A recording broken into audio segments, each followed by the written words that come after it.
Let us discuss and understand question 11 of exercise 5.1. This is from NCERT Mathematics for class 7. In this question, a figure is given and they are asking to find out whether angle 1 is adjacent to angle 2. We have discussed before also that if we want to find out the pair of angles, if they are adjacent, you need to follow three rules, or there are three criteria on which we decide that whether the angles are adjacent or not. Moreover, if we talk about simply the meaning of adjacent, it is just beside or neighbor. Take for example, here I have angle 1 and here I have angle 2. You can see neighbor of angle 1 is angle 2.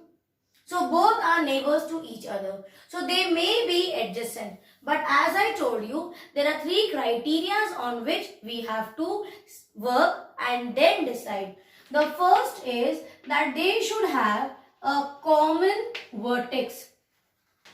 So before starting, let us label these points. Let this be A, this point be B, let this be C, and here this is D.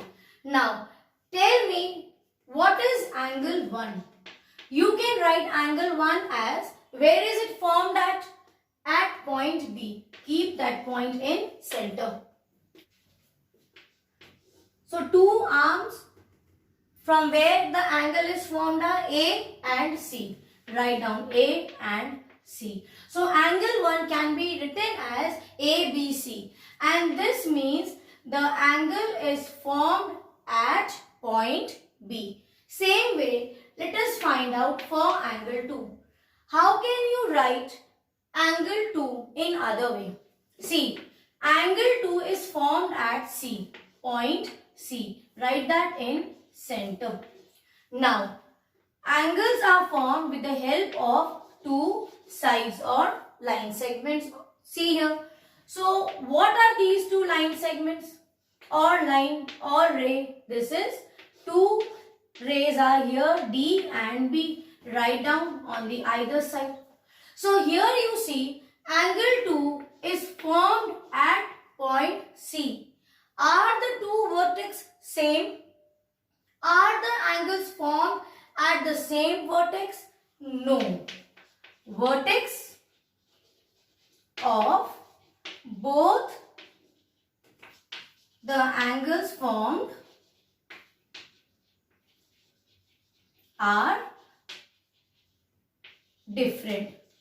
So the first rule only we see, it gets violated. Therefore, you can say angle 1 is not adjacent to angle 2. Is it clear? And still, if you want to move to the second rule, the rule is that it should have a common side.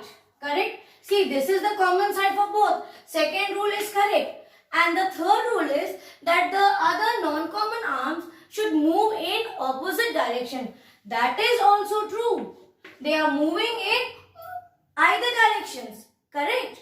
But because the first rule gets violated, so we say that angle 1 is not adjacent to angle 2. There was no point in discussing second and third rule also, but I have discussed just to explain you. So you will complete this question. So copy the solution and complete your work.